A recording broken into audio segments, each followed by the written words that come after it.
একসময় বেতন এলেই টাকা জমা হতো সেভিংস অ্যাকাউন্টে। মাসের খরচ চলতো, কিছু টাকা পড়ে থাকতো ভবিষ্যতের জন্য। কিন্তু এখন সেই চিত্র দ্রুত বদলাচ্ছে। দেশের কোটি কোটি মানুষ ধীরে ধীরে সেভিংস অ্যাকাউন্ট থেকে টাকা সরিয়ে ফিক্সড ডিপোজিট বা এফডিতে নিয়ে যাচ্ছেন। প্রশ্ন হচ্ছে, হঠাৎ এমন কি ঘটলো? মানুষ কি ব্যাংকের উপর আস্থা হারাচ্ছেন?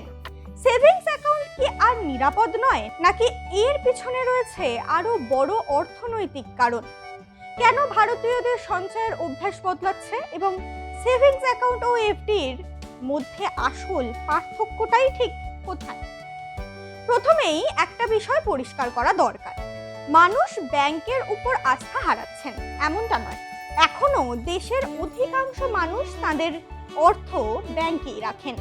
কিন্তু সমস্যা হচ্ছে, সেভিংস অ্যাকাউন্টে টাকার থেকে যে সুদ পাওয়া যায় তা এখন আর মূল্যবৃদ্ধির সঙ্গে পাল্লা দিতে পারছে না।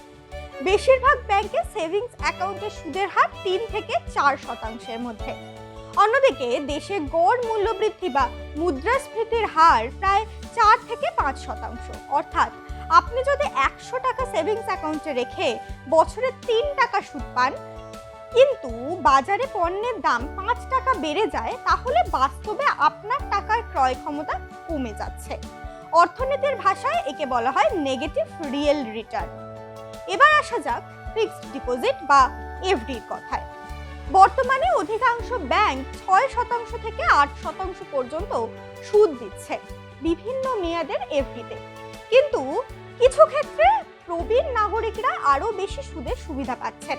ফলে অনেকেই মনে করছেন, টাকা যদি কিছুদিনের জন্য ব্যবহার করার প্রয়োজন না থাকে, তাহলে সেভিংস অ্যাকাউন্টে ফেলে রাখার চেয়ে এফডি করা অনেক বেশি লাভজনক। একটি উদাহরণ ধরা যাক। ধরুন আপনার কাছে 5 লক্ষ টাকা রয়েছে। যদি সেটি 3% সুদে সেভিংস অ্যাকাউন্টে থাকে, তাহলে বছরে সুদ পাবেন প্রায় 15,000 টাকা। অন্যদিকে একই অর্থ 7% সুদে এফডি করলে বছরে সুদ হতে পারে প্রায় 35,000 টাকা। অর্থাৎ পার্থক্য প্রায় 20,000 টাকা। এই কারণেই অনেক পরিবার এখন সেভিংস অ্যাকাউন্টে প্রয়োজনীয় অর্থ রেখে বাকিটা এফডিতে স্থানান্তর করেছে। তবে এফডি এবং সেভিংস অ্যাকাউন্টের উদ্দেশ্য এক নয়। সেভিংস অ্যাকাউন্ট মূলত দৈনন্দিন লেনদেনের জন্য। এখান থেকে যে কোনো সময় টাকা তোলা যায়, ইউপিআই করা যায়, এটিএম থেকে নগদ তোলা যায়। অর্থাৎ এটি সম্পূর্ণ তরল বা লিকুইড। অন্যদিকে এফডি হলো দীর্ঘমেয়াদী সঞ্চয়ের মাধ্যম। এখানে টাকা নির্দিষ্ট সময়ের জন্য আটকে থাকে। মেয়াদ শেষ হওয়ার আগে টাকা তুলতে চাইলে জরিমানা বা কম সুদ দিতে হতে পারে। তাই জরুরি খরচের জন্য প্রয়োজনীয় অর্থ কখনো পুরোটা এফডিতে রাখা উচিত নয় বলে মনে করছেন আর্থিক বিশেষজ্ঞরা। সাম্প্রতিক আরবিআই এর তথ্য একটি গুরুত্বপূর্ণ প্রবণতার ইঙ্গিত দিচ্ছে। কয়েক বছর আগে গৃহস্থলীর মোট সঞ্চয়ের প্রায় 34.6% ছিল সেভিংস ডিপোজিটে। এখন সেই হার কমে প্রায় 28.7% নেমে এসেছে। অন্যদিকে ফিক্সড ডিপোজিটের অংশ বেড়ে 61%-এরও বেশি হয়েছে। অর্থাৎ সাধারণ মানুষ ধীরে ধীরে বেশি সুদের বিকল্পের দিকে ঝুঁকছেন। কিন্তু শুধু বেশি সুদে কি এর কারণ? না, এর পেছনে আরো কিছু কারণ রয়েছে। প্রথমত, শেয়ার বাজারের ওঠানামা। গত কয়েক বছরে বাজারে অস্থিরতা বেড়েছে। কি রে, তোর বেশ র্যাশ হয়েছে দেখছি। হ্যাঁ রে, কি করবো বলতো, র্যাশগুলো কিছুতেই কমছে না। অনেক কিছু ইউজ করলাম, তবুও কমছে না। আমার মনে হয় তোকে কোনো একজন ভালো ডার্মাটোলজিস্টের কাছে দেখানো উচিত। তুই ঠিক বলেছিস, কিন্তু কোনো ভালো ডার্মাটোলজিস্ট থাকলে একটু সাজেস্ট কর না প্লিজ। এই তোর তো একবার র্যাশ হয়েছিল না? তুই কোথায় দেখিয়েছিলিস? তুই একবার গৌরীদেবী হসপিটালসে দেখাতে পারিস। ওখানে ভালো এক্সপিরিয়েন্স ডার্মাটোলজিস্ট আছে। আমারও সেম প্রবলেম হয়েছিল। এখন ওখানে ট্রিটমেন্ট নিয়ে আমি এখন ঠিক আছি।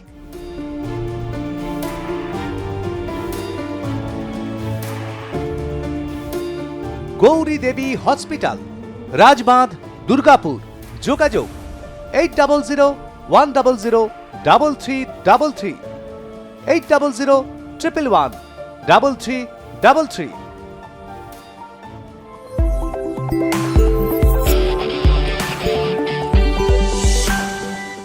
অনেক বিনিয়োগকারী ঝুঁকি কমাতে নিরাপদ বিকল্প খুঁজছেন। এফডি তাদের কাছে একটি নিশ্চিত রিটার্নের ব্যবস্থা। দ্বিতীয়ত, অনেকেই মনে করছেন বর্তমানে সুদের হার তুলনামূলকভাবে ভালো অবস্থায় রয়েছে। ভবিষ্যতে যদি সুদের হার কমে যায় তাহলে আজকের উচ্চ সুদের হার লক করে রাখাই বুদ্ধিমানের কাজ। এই কারণেই 1 থেকে 3 বছরের এফডির চাহিদা দ্রুত বাড়ছে। তৃতীয় কারণ হলো সঞ্চয়ের অভ্যাস। অনেক সময় সেভিংস অ্যাকাউন্টে টাকা থাকলে খরচ করার প্রবণতা বেড়ে যায়, কিন্তু এফডিতে টাকা আটকে থাকায় সেই অর্থ সহজে ব্যবহার করা যায় না। ফলে অনেক পরিবার এটিকে ফোর্সড সেভিংস বা বাধ্যতামূলক সঞ্চয়ের মাধ্যম হিসেবে ব্যবহার করছে। তবে এফডির আরও কিছু সীমাবদ্ধতা রয়েছে। সবচেয়ে বড় বিষয় হলো কর বা ট্যাক্স। সেভিংস অ্যাকাউন্টে বছরে 10,000 টাকা পর্যন্ত সুদের উপর কিছু কর ছাড় পাওয়া যায়, কিন্তু এফডি সুদ সম্পূর্ণভাবে করযোগ্য। আপনার আয়কর স্ল্যাব অনুযায়ী সেই সুদের উপর কর দিতে হবে, ফলে প্রকৃত রিটার্ন কিছুটা কমে যেতে পারে। আরও একটি বিষয় মনে রাখা জরুরি, ব্যাংকে জমা অর্থের উপর ডিআইসিজিসি বীমা সুরক্ষা রয়েছে, কিন্তু এই সুরক্ষা সর্বোচ্চ 5 লক্ষ টাকা পর্যন্ত থাকে। অর্থাৎ কোনো ব্যাংক আর্থিক সমস্যায় পড়লে একজন আমানতকারীর সর্বাধিক 5 লক্ষ টাকা পর্যন্ত সুরক্ষিত থাকে। তাই যাদের অনেক বেশি অর্থ রয়েছে তারা বিভিন্ন ব্যাংকে অর্থ ভাগ করে রাখার কৌশলও ব্যবহার করছেন। এখন প্রশ্ন, তাহলে কি সেভিংস অ্যাকাউন্ট অপ্রয়োজনীয়? একেবারেই নয়। সেভিংস অ্যাকাউন্ট এবং এফডি দুটিরই আলাদা ভূমিকা রয়েছে। জরুরি তহবিল, মাসিক খরচ এবং দৈনন্দিন লেনদেনের জন্য সেভিংস অ্যাকাউন্ট অপরিহার্য। অন্যদিকে ভবিষ্যতের লক্ষ্য, সন্তানের পড়াশোনা, বাড়ি কেনা বা নিরাপদ সঞ্চয়ের জন্য এফডি কার্যকর হতে পারে। বিশেষজ্ঞদের মতে সবচেয়ে ভালো কৌশল হলো ভারসাম্য বজায় রাখা। প্রয়োজনীয় 6 থেকে 12 মাসের খরচ সেভিংস অ্যাকাউন্টে রাখা যেতে পারে, বাকিটা প্রয়োজন অনুযায়ী এফডি, মিউচুয়াল ফান্ড বা অন্যান্য বিনিয়োগে ভাগ করা যাবে। সবশেষে বলা যায়, দেশের মানুষ ব্যাংকের উপর আস্থা হারাননি, বরং তারা এখন তাদের সঞ্চয়কে আরো কার্যকরভাবে ব্যবহার করতে চাইছেন। সেভিংস অ্যাকাউন্টের কম সুদ এবং মূল্যবৃদ্ধির চাপে অনেকেই এফডির দিকে ঝুঁকছেন। তাই আপনার টাকাও যদি দীর্ঘদিন সেভিংস অ্যাকাউন্টে পড়ে থাকে তাহলে একবার হিসেব করে দেখা দরকার, আপনার টাকা কি সত্যি বাড়ছে নাকি সময়ের সঙ্গে তার মূল্য কমে যাচ্ছে। কারণ শুধু টাকা জমিয়ে রাখাই যথেষ্ট নয়, সেই টাকাকে সঠিক জায়গায় কাজ করানো সমান গুরুত্বপূর্ণ।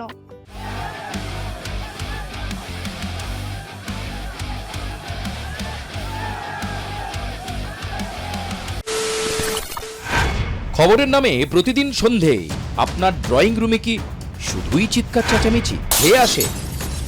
বিতর্কের নামে চলে গালাগালি আর কাদা ছোড়াছুড়ি। এবার সময় পরিবর্তনের, কারণ আমরা কান ফাটানো চিৎকারে বিশ্বাস করি না।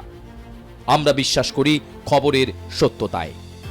আমরা কোনো পক্ষের হয়ে গলা ফাটাই না, আমরা সাধারণ মানুষের হয়ে প্রশ্ন তুলি।